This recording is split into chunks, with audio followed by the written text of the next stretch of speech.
Good morning friends, I am Davinder Kaur from KV2 Firozpur Kent.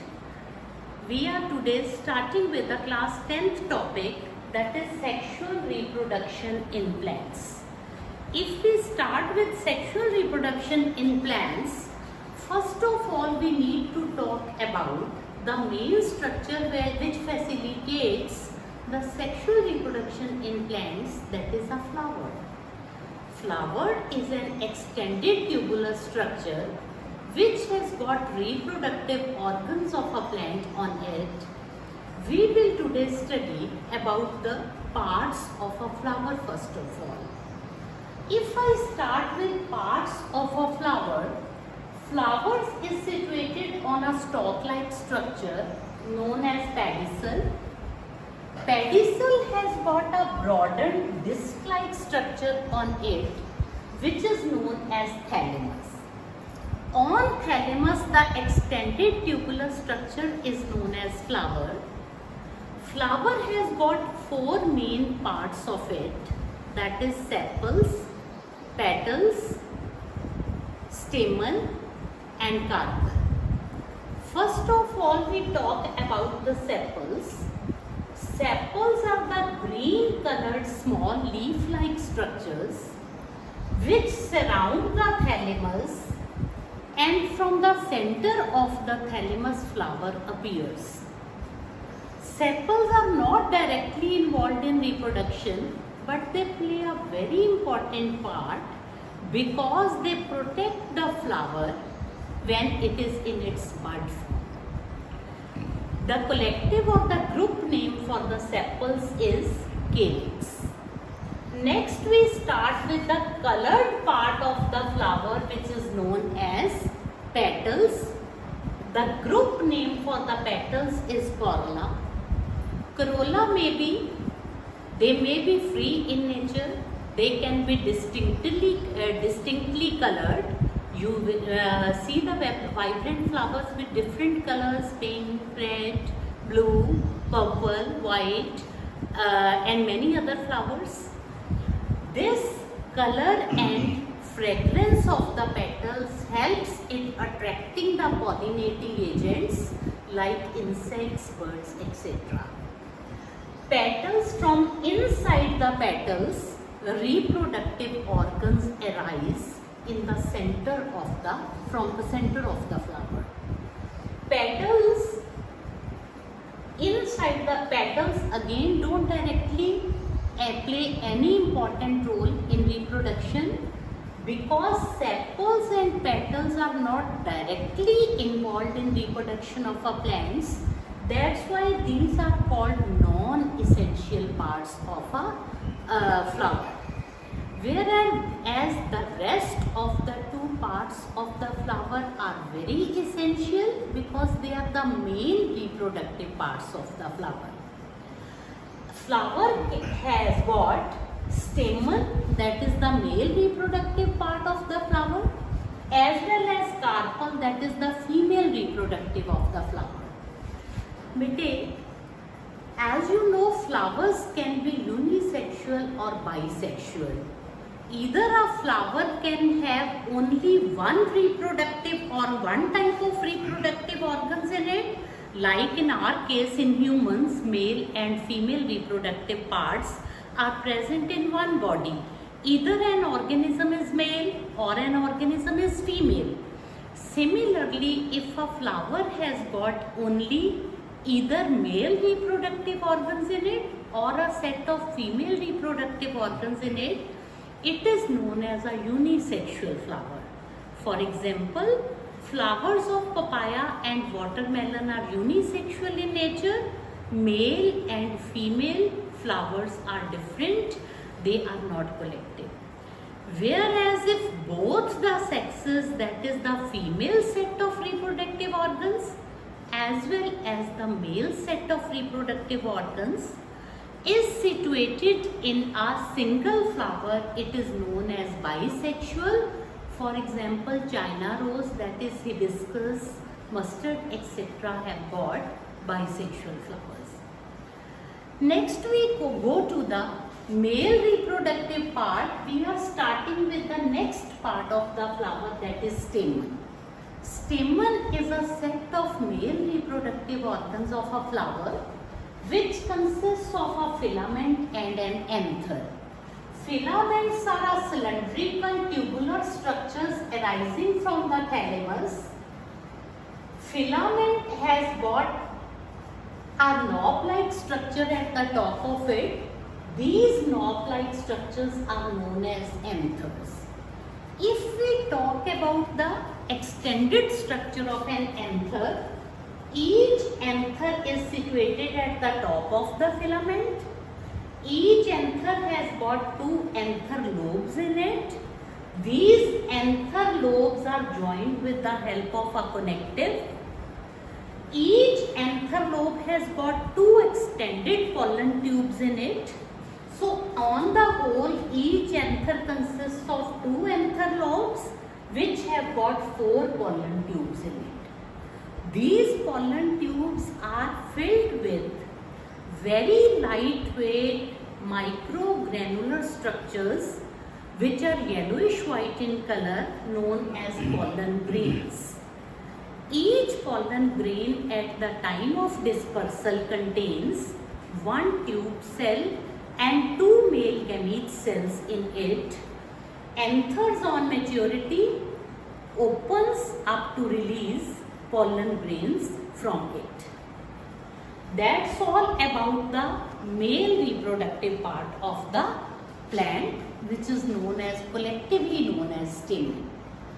Next we start with the female reproductive part of the plant, which is situated exactly in the center of the flower. Female reproductive part of a flower is known as carpel or pistil. It consists of three subparts, that is a swollen disc-shaped structure known as ovary containing ovules in it. Ovary is extended into a cylindrical tubular structure known as style, and style at the top of it has got a disc-shaped structure known as stigma.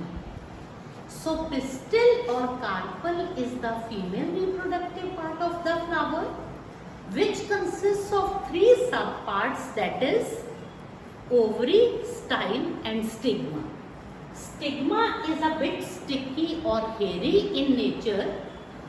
This stickiness helps to trap the pollen grains flying in the air, as well as it provides a substrate for the germination of the pollen grains. If we talk about the extended structure of the ovule, ovary is directly situated in the form of a swollen structure on the thalamus. Ovary has got chambers in it. These chambers has got ovules in the form of sets in it. The distribution of ovules can be of different types or in different types of ovary. Ovary you eat in the form of fruit, and ovule later on comes in the form of seed. When you eat different types of fruits like watermelon, like mango, like chiku, like apples, you happen to see different type of arrangement of ovules in the ovary or seeds in the fruit at the later stage. Each ovule has got one or two coverings around it, which are known as integuments. Each ovule has a porous structure, that is micropyle at one end, and each ovule has got three-celled egg apparatus in it. This three-celled egg apparatus contains a set of female gamete and two synergids, that is three cells, two synergids and one egg apparatus on the micropyle side. In the center there are binucleate central cell which consists of two polar nuclei, and at the other end from the micropyle there are three antipodal cells. So egg apparatus is a 3-celled structure which actually contains 8 cells in it. There are 3 antipodal cells in an ovule. There are 2 polar cells in an ovule, and there is 1 female gamete and 2 synergids present in it. That's all about the structure of a flower as well as reproductive organs present in a flower. Now we come to the questions of the same part. You can, first question, draw a well-labeled diagram of a flower depicting different types of male and female reproductive organs in it.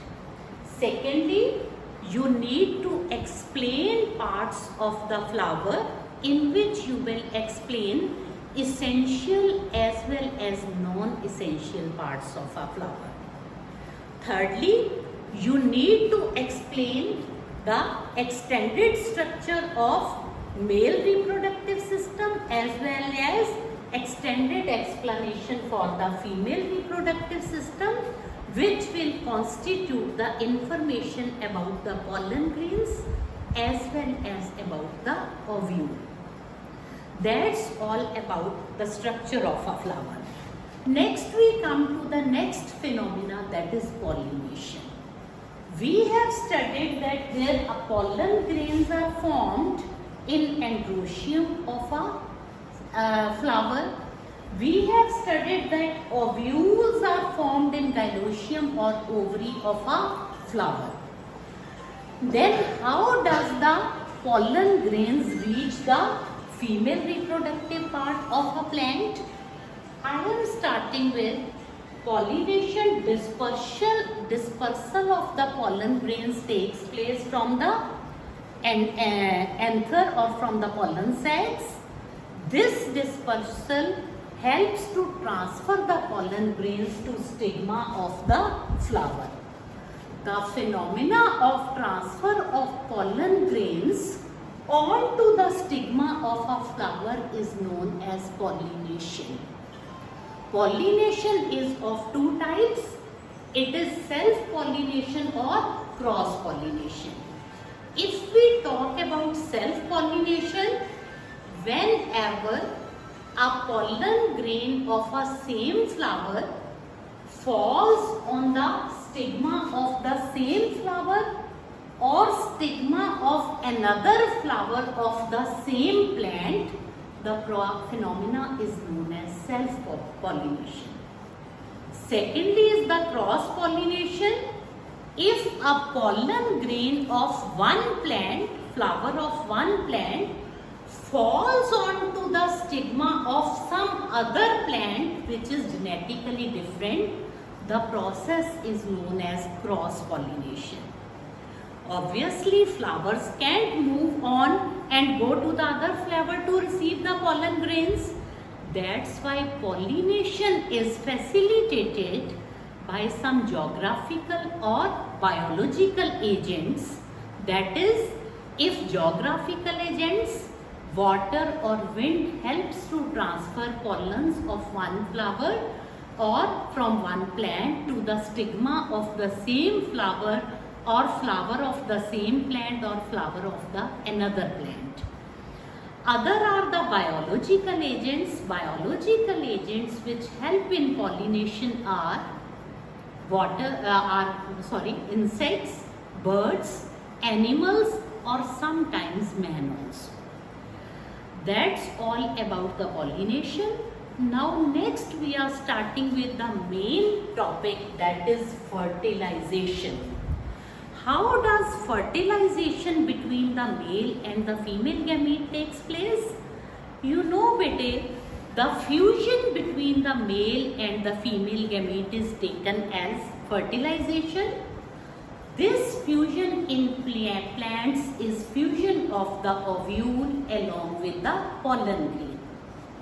Whenever we talk about fertilization, I told you that stigma helps to trap pollen grains on its surface as well as it provides substratum for the for the germination of the pollen. Pollens fall onto the stigma of the female flower. These pollens start germinating into a pollen tube. This pollen tube, under the effect of chemicals, extends automatically towards the micropyle of the ovules in the ovary. This pollen tube at its tip contains 2 male gametes and 1 tube cell in it. Under the chemical effect, it enters through micropyle into the ovule, where it bursts to release its cells. The 1 male gamete out of it fuses with the female gamete, that is, female gamete present in the ovule. Fusion of this male and female gamete leads to the formation of an embryo. This embryo on later stage develops into a seed. Whereas the second male gametes fuses with the binucleate central cell consisting of 2 polar nuclei to form endosperm. This endosperm cell further grows into endosperm and provides nutrition to the developing embryo. This causes the union of ovule along with the pollen grain. Whenever we talk about at this stage, petals as well as sepals fall off. Sepals may fall off, petals fall off, androecium and anther and filament also falls off, whereas embryo starts developing inside the ovary. Whenever we talk about flowering plants, in flowering plants there is double fertilization. Why is it called double fertilization? Because fusion of the 2 male gametes present in a mature pollen grain takes place. One fusion is male gamete fuses with the female gamete or egg and helps in development of the embryo, whereas in second male gamete fuses with binucleate central cell and it leads to the formation of endosperm cell, which further develops into the endosperm. These 2 fusions are known as double fertilization in the flowering plants, whereas fusion of the second male gamete with binucleate central cell, that is 2 polar nuclei, is termed as triple fusion. When triple fusion and double fertilization take place, embryo starts developing inside the ovary. This embryo develops at the cost of the endosperm. Endosperms get or absorbs nutrition and provides nutrition to the developing embryo. Developing embryo is covered by 1 or 2 integuments. These integuments slowly turn into thick sheets or hard coat, which is known as seed coat, whereas embryo inside develops into the seed. Seed is our future plant, which when gets some favorable conditions grows into the new plant. Whenever seed is formed, outside ovary starts developing or enlarging into a fruit, and fruit with seed is formed.